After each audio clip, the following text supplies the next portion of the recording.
Hello दोस्तों, नमस्कार। SM किसी चैनल में मैं आप सभी लोगों का दिल से बहुत बहुत स्वागत करता हूं। दोस्तों, इस वीडियो में हम लोग बात करने वाले केवल एक शेयर के बारे में, एंड उसका नाम आप लोगों ने स्क्रीन के ऊपर भी देख लिया होगा। यस दोस्तों, हम लोग यहाँ पे बात करने वाले आईआरसीटीसी के बारे में।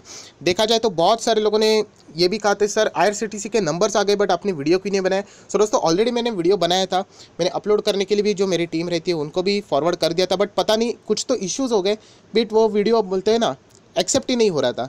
सो वापस मुझे अभी वापस बनाना पड़ रहा है ये वीडियो, तो इसीलिए आप लोग देख सकते हैं हम लोग यहाँ पे आ चुके हैं। तो कोई बात नहीं, चलो वापस एक बार वीडियो बना लेंगे, उसमें कोई बुरी बात नहीं, क्योंकि आप सभी लोग पता है हम तो है long term investor. So long term के इन्वेस्टर से हिसाब से एक बार वापस इस सारी चीज़ों को डिटेल में यहाँ पे चेक कर लेते हैं। तो चलिए दोस्तों, डायरेक्टली हम लोग आ जाते हैं आईआरसीटीसी के नंबर के ऊपर। बट उससे पहले जरूर कहना चाहूँगा, इस चैनल पर किसी ने फर्स्ट टाइम विजिट किया तो सब्सक्राइब कर लेना, बेल आइकन को हिट कर लेना। सो ऐसे इंटरेस्टिंग वीडियो देखने के लिए मिल जाएंगे। और दोस्तों, एक खास बात है, कल की अगर मैं बात करूँ तो स्टॉक मार्केट क्लासेस इस चैनल के ऊपर 10:30 बजे एक ज़बरदस्त पावरफुल वीडियो आने वाले हैं। सो उस वीडियो को बिल्कुल मिस मत करना। अगर वीडियो का थीम अगर आप जानना चाहते हो, सो डेफिनेटली शेयर मार्केट में अगर आपको ज़बरदस्त अमीर बनना है, पैसा कमाना है, तो एक बात है दोस्तों, वो आपको छोड़नी पड़ेगी। और ये बिल्कुल 100% प्रैक्टिकल वीडियो, क्योंकि मैं अपने लाइफ से जुड़ी हुई एक बात आप लोगों के सामने यहाँ पे रखने वाला हूँ, जो मुझे ऐसा लगता है कि इसमें मुझे बहुत कुछ बदलाव ला के पॉजिटिव बदलाव ला चुके हैं। सो डेफिनेटली आप लोगों में भी वो बदलाव यहाँ पे आ सकते हैं। सो कल 10:30 बजे इस चैनल के ऊपर पहुँच जाना। लिंक ऊपर आई बटन पे या नीचे डिस्क्रिप्शन बॉक्स में, दोनों जगह पे आपको मिल जाएगी। सो दोस्तों, हम लोग आ चुके हैं आईआरसीटीसी के नंबर्स के ऊपर। एंड जैसे कि आप सभी लोग पता है, ये नंबर्स है रुपीज़ इन लैक्स, यहाँ पे लिखा हुआ है। लाखों की बातें यहाँ पे की जा रही है, बट कोई बात नहीं, हम लोग डायरेक्टली नंबर्स की बात करेंगे। सबसे पहले ये है इस वक्त के नंबर्स, ये है पिछले Q1 के नंबर, ये भी है Q2 के number, but year on year basis. तो चलिए दोस्तों, यहाँ पे देख लेते हैं। मैं रिजल्ट से पहले आप लोगों को क्लियर कट कहना चाहूँगा, आईआरसीटीसी ने खुद बोला था हमारे Q1 और Q2 के नंबर से कोई ज़्यादा उम्मीदें मत रख लेना, क्योंकि उनको भी पता है बिजनेसेस नहीं चल रहे, रेलवे अभी भी बंद पड़ी हुई है, जो भी चल रहा है ऑपरेशन बहुत ही धीमा धीमा चलते हुए देखने को मिल रहा है। उसमें भी कैपेसिटी की अगर हम लोग बात करें, बहुत सारी ट्रेनें खाली जा रही है। सो उन्होंने कहा था कि अगर आप सोच रहे हो कि आईआरसीटीसी नॉर्मलाइज कब हो जाए पहले की तरह, तो उन्होंने कहा था कि शायद से Q3 से शुरुआत होगी और Q4 से आप लोग अच्छे नंबर्स की एक्सपेक्टेशन रख सकते हो। सो उनके मैनेजमेंट ने खुद ही बोल दिया था कि नंबर्स ज़्यादा अच्छे नहीं आएंगे। सो ऑलरेडी सभी लोगों का आईआरसीटीसी का मूड क्या रहेगा, नंबर क्या रहेगा, उसका एक छोटा सा अंदाजा यहाँ पे पहले मिल चुका था। बट एनीवेज, हम लोग एक बार यहाँ पे चेक कर लेते हैं। सबसे पहले बात करेंगे रेवेन्यू फ्रॉम ऑपरेशन, जो आईआरसीटीसी का मेन बिजनेस है, उससे उनको मिल चुका है 8,855 रुपीज़ इन लैक्स की बात करें, जो कि अगर हम लोग बात करें एक साल पहले 51,000 के ऊपर था, मतलब 51,000। एंड देख सकते हैं 8,500 कहाँ पे।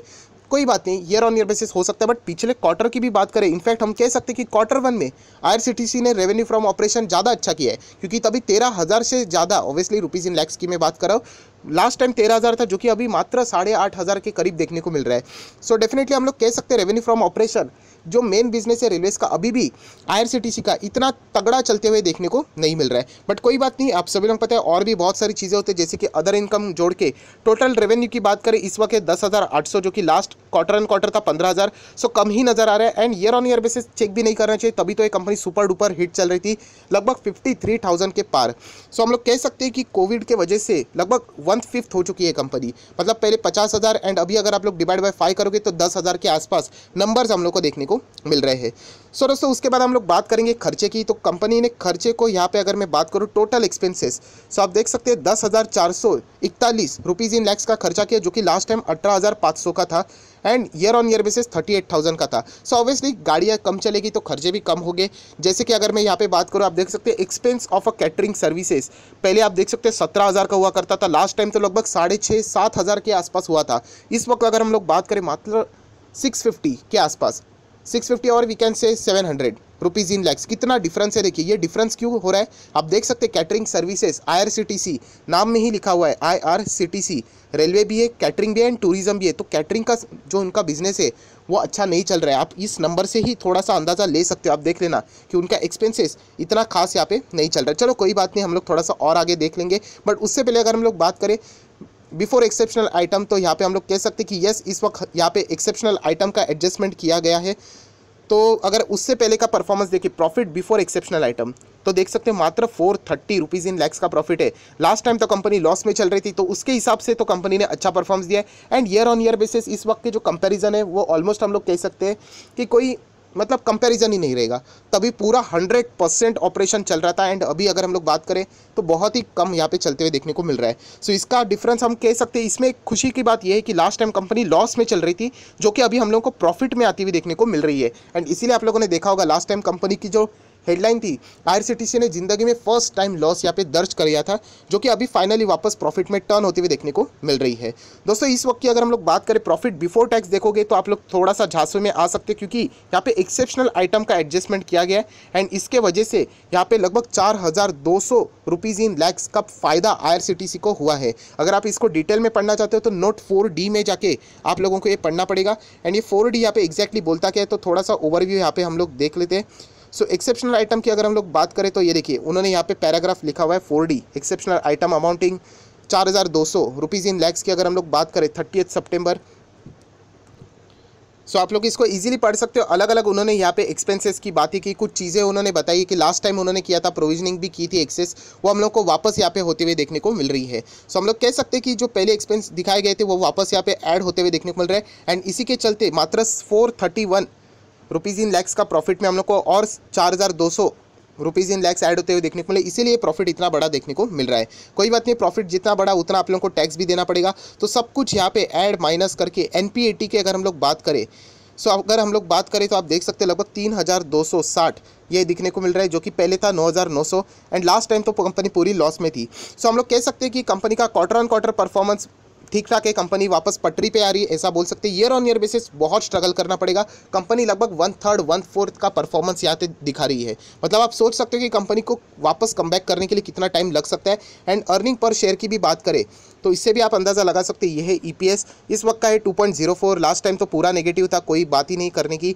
एंड उससे पहले था 6.24। सो 6.24 एंड इस वक्त का 2.04 आप देख सकते हैं लगभग तीन गुना या फिर हम कह सकते हैं 1/3 कंपनी यहाँ पे नीचे जाते हुए देखने को मिल रही है। सो ओवरऑल अगर मैं बात करूँ कंपनी के लिए अच्छी बात एक ही है कि क्वार्टर ऑन क्वार्टर इंप्रूवमेंट देखने को मिल रहा है एंड अगर ये ऐसे इंप्रूवमेंट चलता रहा तो शायद से ये कंपनी हम लोग को थोड़ा थोड़ा और आगे जाते हुए देखने को मिलेगी। बट आप सभी लोग पता है ये कंपनी बहुत इंपॉर्टेंट कंपनी है एंड इनका बिजनेस कभी बंद नहीं पड़ सकता। हालांकि कोविड जितने टाइम तक रहेगा उतना टाइम तक इनका बिजनेस अफेक्ट होते ही रहेगा, क्योंकि आप सभी लोग पता है रेलवे से जाना मतलब गैदरिंग, इतना पब्लिक का भीड़ गर्दी रहता है, बहुत ज़्यादा दिक्कतें देखने को मिल जाती है।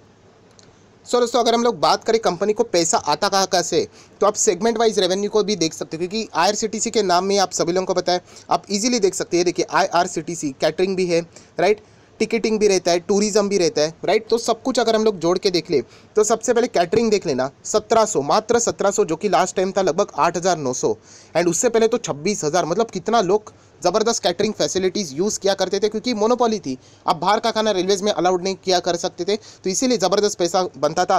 रेल नीर की बात करें तो हम कह सकते क्वार्टर ऑन क्वार्टर परफॉर्मेंस से पहले 325 था, अभी 924 है। इंटरनेट टिकटिंग की बात करें तो यस, टिकटिंग में हम लोग को थोड़ा बहुत सुधार है, ईयर ऑन ईयर बेसिस कोई कंपैरिजन ही नहीं हो सकता, सब में हम लोग को गिरावट ही देखनी है, तो इसीलिए मैं इसको कट ही कर रहा हूँ। हम लोग क्वार्टर ऑन क्वार्टर इंप्रूवमेंट देख रहे हैं। सो इंटरनेट टिकटिंग में इंप्रूवमेंट ज़रूर है।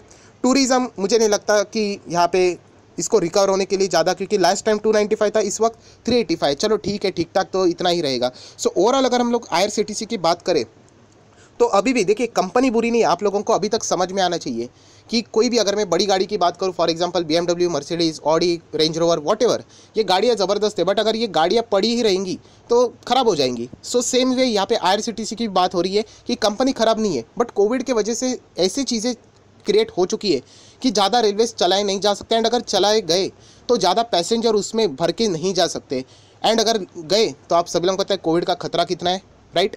एंड अगर ज़्यादा ट्रेनें भी छोड़ी जाती है तो आप सभी लोगों को पता है कंपनी का खर्चा बढ़ जाएगा। जैसे कि मैंने आपको बताया कि एक ट्रेन है फॉर एग्जांपल, इससे गवर्नमेंट को मिलता है 100 रुपया, वो और एक ट्रेन लगा देंगे और 100 रुपया, और एक ट्रेन लगा देंगे और एक 100 रुपया। ये पहले की बात थी जब भीड़ थी। अभी हम लोग बात करें पहली ट्रेन जो जा रही है उससे ही मुश्किल से 20 रुपया बन रहे, बाकी कंपनी से जा रहे हैं वहाँ से कभी 15 बन रहे, कभी 10 बन रहे हैं, और खर्चे की बात क्या, खर्चा तो उतना ही हो रहा है, राइट। तो इसके चलते अगर हम लोग बात करें तो आईआरसीटीसी खराब कंपनी नहीं, बट जैसे उनके मैनेजमेंट ने ही कहा है कि उनको यहाँ पे वक्त लगेगा, तो इसीलिए हम लोग यहाँ पे कह सकते हैं कि अभी आने वाले Q3 एंड Q4 तक इंतजार करना यहाँ पे पड़ सकता है। एंड दोस्तों एक राज की बात, या फिर हम लोग कह सकते हैं कि आईआरसीटीसी में कोई भी इन्वेस्ट करने से क्यों कतरा रहा है यहाँ पे, वो भी मैं आपको बताना चाहूँगा। और दोस्तों उसका आंसर है प्रमोटर की होल्डिंग। आप देख सकते हैं 87% के शेयर प्रमोटर के पास है। आप सभी लोगों को पता है 75% की होल्डिंग प्रमोटर की होनी चाहिए, उससे आगे नहीं। एंड ये कब तक करना पड़ता है, 3 साल के अंदर हम लोग यहाँ पे देख लेते हैं कंपनी का 5 साल का चार्ट पैटर्न, तो उतना दिखने को मिलेगा नहीं। 2019 से ही शुरुआत हुई थी, तो टाइम है अभी तक, 1 ही साल हुआ है, बट स्टिल कंपनी ने बीच में एक हवा छोड़ दी थी, क्या कि यहाँ पे OFS लाने वाले हैं। मतलब यहाँ पे ऐसी चीज़ें दिख रही थी, हवा का रुख दिख रहा था कि OFS आने वाला है, क्योंकि बहुत सारे जो बैंकर्स भी रहते उनका भी अपॉइंटमेंट हम लोग को देखने को मिला था, जो OFS कंडक्ट करते हुए देखने को मिलते हैं। सो यहाँ पे OFS अगर आएगा, फॉर एग्जाम्पल बोल लेंगे कल की 1100 या फिर 1200, तो हो गया ना, शेयर अभी चल रहा है लगभग 1400 के करीब। सो क्लियर 300-200% 200 पॉइंट्स का डिस्काउंट हो जाएगा एंड शेयर एडजस्ट करके नीचे आ जाएगा। ये कोई कंपनी खराब होने का साइन नहीं है, बट सरकार खुद यहाँ पे बोल रही है कि हम लोग डाइवेस्टमेंट करने वाले हर जगह पे। सो हम लोग कह सकते हैं कि यहाँ पे बहुत सारे रेलवेज़ का भी नाम है, तो इस कंपनी का भी नाम ज़रूर यहाँ पे होगा। एंड OFS के चलते बहुत सारी न्यूज़ ऑलरेडी आ चुके, मैंने खुद कवर किए हैं। सो दोस्तों, ये सबसे बड़ी राज की बात है, जिसके चलते हम लोग कह सकते हैं कि IRCTC में हम लोग को जो फ्रेश इन्वेस्टर, बड़े इन्वेस्टर अभी तक यहाँ पे रुके हुए, क्योंकि एक बार OFS यहाँ पे जो 75:25 वाला खतरा गया, तो फिर हम लोग कह सकते कि ज़्यादा खतरा हम लोग को देखने को नहीं मिलेगा। ऐसे देखा जाए तो खतरा तो रहता ही है, बट स्टिल यहाँ पे क्लियर कट देखने को मिल रहा है कि 87% से ज़्यादा की होल्डिंग प्रमोटर के पास है। सो दोस्तों, देखा जाए तो बाकी सारी चीज़ें बिल्कुल ठीक है। बैलेंस शीट कोई बताने की ज़रूरत नहीं है, कंपनी मतलब फॉर्मेलिटी के ओर से बोल सकते हैं 1100 करोड़ की बैलेंस रिजर्व्स है। कंपनी के ऊपर कोई भी लॉन्ग टर्म का कोई कर्जा नहीं है। कंपनी की बात करें तो शॉर्ट टर्म का कोई कर्जा नहीं है। ये सारी बातें में ये कंपनी बहुत ही ज़बरदस्त है, इसीलिए हम लोग कह सकते हैं कि आज भी इस कंपनी का शेयर प्राइस ऊपर देखने को मिल रहा है, क्योंकि कंपनी डेट फ्री है। कैश भी देख सकते हो 800, 1100, 1300, बहुत ही ज़बरदस्त 5 स्टार बैलेंस शीट से कोई कम नहीं है। देखा जाए तो आज के दिन की परफॉर्मेंस 13 नवंबर को 30% के आसपास डिलीवरीज भी देखने को मिल रही है। सो दोस्तों, IRCTC वापस कहना चाहूँगा, ये ज़बरदस्त कंपनी है, बट कोविड के चलते इस कंपनी में हम लोग को ज़बरदस्त यहाँ पे बिजनेस हैम्पर्ड होते हुए देखने को मिला। एंड प्लस OFS का डर, ये और भी इस कंपनी को यहाँ पे मतलब ऊपर जाने से यहाँ पे बार बार रोक रहा है। सो एक बार OFS आ जाए तो हम लोग यहाँ पे कह सकते हैं कि एटलीस्ट OFS का प्राइस क्या रहेगा, कितना रहेगा, तो फिर उसके बाद हम लोग को कुछ ना कुछ पिक्चर यहाँ पे क्लियर कट होते हुए देखने को मिल सकता है। सो उसके पहले आप सभी लोग पता है हमारे पास ऑलरेडी ये कंपनी 1000 के नीचे है, बट स्टिल नेक्स्ट लेवल को एंटर करने के लिए मुझे ऐसा लगता है कि ये आग बंद करके वाला डिसीजन रहेगा। कल मैं एंटर करता हूँ एंड अगर OFS आ गया 1100, अभी बताइए क्या करेंगे हम लोग, हो गया ना नुकसान। सो जब चीज़ें हमारे हाथ में होती है, हमें पता है कि OFS कभी आ सकता है, शायद से 1 साल के अंदर आ सकता है या फिर और 1 साल लग सकता है, बट आएगा ज़रूर।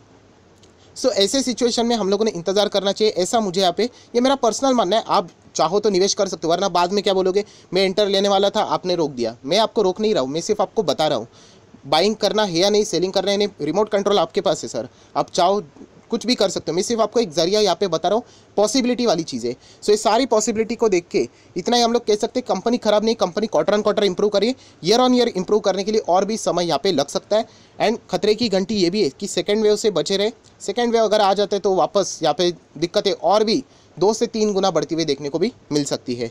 सो ओवरऑल ये कहना चाहूँगा, जिनके पास भी ये शेयर हायर लेवल पे, कुछ लोग रहेंगे 1900-1800 वाले, कोई गलत बात नहीं, आप चाहो तो यहाँ पे होल्ड कर सकते हो, बट लंबा होल्ड करना पड़ेगा। इसलिए मैं बोलता हूँ स्टॉक मार्केट लंबी अवधि का खेल है। सो लॉस में मत निकलना, इतना मेरा ये पर्सनल ओपिनियन है, बाकी है मर्जी आपकी, क्योंकि पैसा भी आप ही का है। सो आया आशा करता हूँ आपको ये वीडियो अच्छा लगे तो जरूर लाइक कर देना, दोस्तों के साथ शेयर कर देना, तो उनको भी ये सारी बातें पता चल जाएगी। So that's it, thank you very much दोस्तों, we will be meeting our next video, तब तक के लिए बाय बाय।